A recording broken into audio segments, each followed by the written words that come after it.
Last week I did the middling booktuber tag and I started talking about the nature of booktube, where it's headed, and I went down this rabbit hole talking about things like Twitch and Discord and subscriptions. Now, I'd set up a Twitch channel long ago, configured my OBS to stream content, and even fired up a Discord channel, but I'd long since left those behind. But because of a few comments in last week's video, I decided to fire the Discord back up and invite a few people that might know what Discord is to come and chat.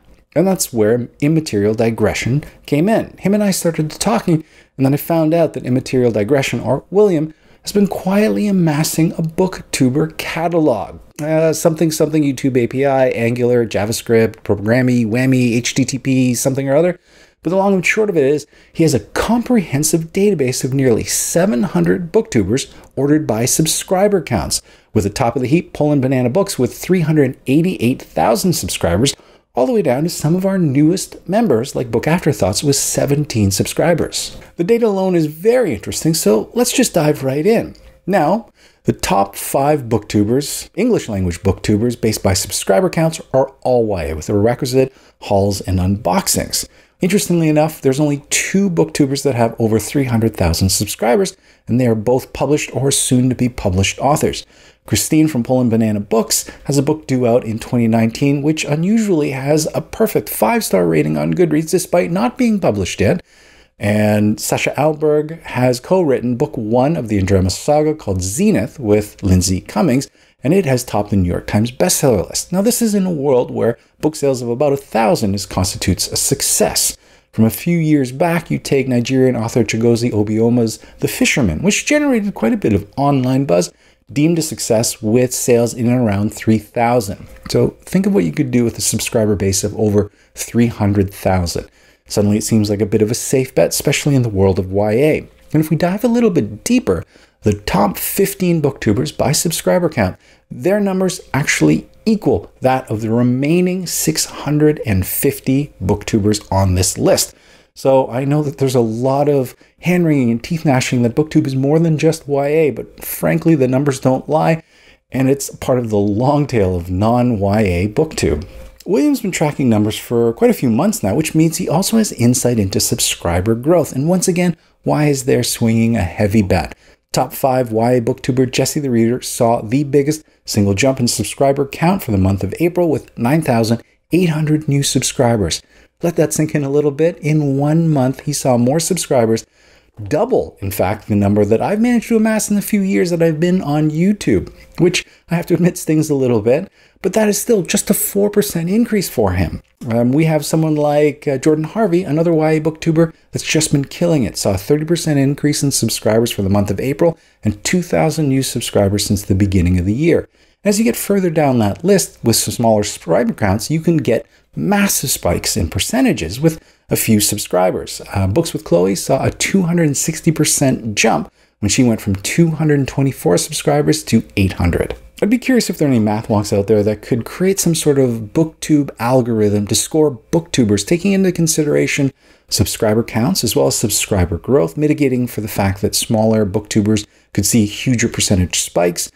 Pair that against number of times a video has been viewed, the number of comments usually left behind, the number of likes, and give each individual a score. And we talked a little bit about that on the Discord. William really likes Clockwork Reader, who's seen her channel grow from 89,000 to 122,000 since last November. Definitely not in the top tier of booktubers, but still massive growth. And not to pick on anyone, but her channel, even her back catalog, can see a video been watched maybe 102,000 times. And with a channel that has only 122,000 subscribers, that is incredible numbers. You compare that with Katastic, who has double the subscribers, who averages maybe 30,000 views a video. The Clockwork Reader posts more often, tags her stuff effectively, and is just killing it, frankly, and might have a higher score as a result. William even has data on video counts, and finally, YA is supplanted with Steve Donahue, topping the list with well over 1,200 videos. But Steve, you can't rest on your laurels. A mere 20 videos behind, or a good day's worth of shooting, is Mom, 2 Triplets, 04. Anyway, there's a ton of data there that was just so much fun to dig into. And I invite you all, not without a little bit of trepidation and a firm warning not to get lost in the numbers, to come to the Discord. I will link down below. Check those numbers out for yourself. I'd love to see what ideas and thoughts that you get from those numbers.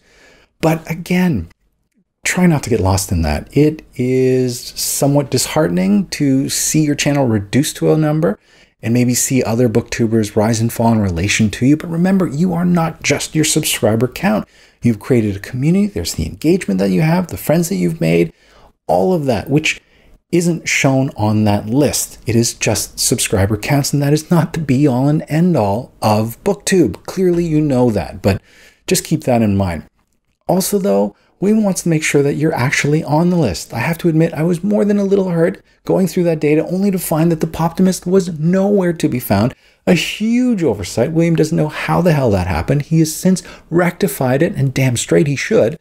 But make sure that you're not in the same boat. Check that list. Make sure that you're actually being tracked. And if you're not, leave a note in the Discord. William will be sure to add you to that list. And to that end, he would love to see it as a standalone website. So if any of you are programmers that would like to collaborate on this, he'd love to hear from you. Make a note in the Discord as well. I would love to see this as a page with tags so you could see what the Booktuber reviews, YA, litfic, nonfiction, sci-fi, fantasy, and maybe even country of origin. Who knows what other tags there could possibly be. Anyway, there's a lot of opportunity to do a lot of interesting things with this data, so I invite you all. All right, so I've been talking a lot about my Discord. Again, there will be a link in the show notes, but I have to explain. Discord is, let's say, the sequel to Ventrilo. Ventrilo is something that I used to use back in the day when I was playing Call of Duty. It allows for team members to communicate with each other as they're playing a video game. That's exactly what Discord does. But on top of that, they added sort of a Slack-like interface, super simple, and it allows for text-based chat. And it is almost identical to Slack, and it is fantastic. The UI is very simple. It's a very quick and easy app to sign up for. You can check out different people's Discords, get involved in the conversation. There's a channel there specifically to the Booktuber Catalogue that you can just dive in, take a look, start digging through those numbers and seeing how it goes. And I'd love to hear your feedback in the Discord or in the comments below. But again, check it out. Even if you just want to see the Booktuber list, and talk about whether you're on that list or not. And again, don't get too obsessed with those numbers. Anyway, it's been a ton of fun digging into that stuff, and I'm going to continue to do that. I'll be even more interested once he actually starts putting my numbers in so I can see my growth or non-growth month after month. And again, try not to get lost in those numbers. In the meantime, though, have a great week of reading, and we'll talk to you soon. Bye.